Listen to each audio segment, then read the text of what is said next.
وہ کون سے امور ہیں جن سے روزہ مکروہ ہوتا ہے؟ کچھ باتیں ہیں جن سے روزہ مکروہ ہوتا ہے۔ نمبر 1، گون چبانا یا کوئی اور چیز منہ میں ڈالے رکھنا، یعنی منہ کے اندر کوئی چیز ڈالنا، اس سے روزہ مکروہ ہو جاتا ہے۔ نمبر 2، بلا ضرورت کسی چیز کا چکھنا، البتہ جس عورت کا خاوند سخت مزاج ہو، بد مزاج ہو، اس سے زبان کی نوک سے سالن کا مزہ چکھ لینا یہ جائز ہے۔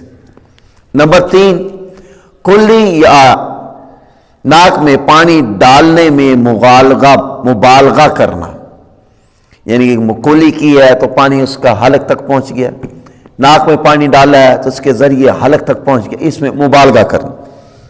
نمبر 5، غیبت کرنا، جھوٹ بولنا، گالی گلوچ کرنا، اس سے بھی روزہ مکروہ ہو جاتا ہے۔ نمبر 6، بھوک یا پیاس کی بے قراری اور گھبراہٹ کو ظاہر کرنا، یعنی انسان جیسے کہتا ہے یار بھوک بہت لگی، آج پیاس بہت ہے لگی ہوئی ہے، روزہ رکھا ہے، بھوک بہت لگی ہوئی ہے، پیاس بہت لگ رہی، جب ان چیزوں کو ظاہر کرے گا تو ان چیزوں سے روزہ مکروہ ہو جائے گا۔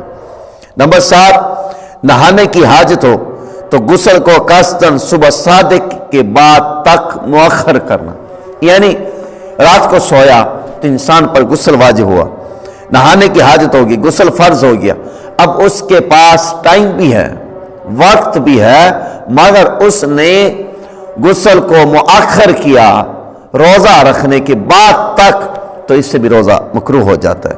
نمبر 8، صوم وصال کے روزے رکھنا، اگرچہ 2 ہی دن کا ہو، یہ بھی روزہ اس سے مکروہ ہو جاتا ہے۔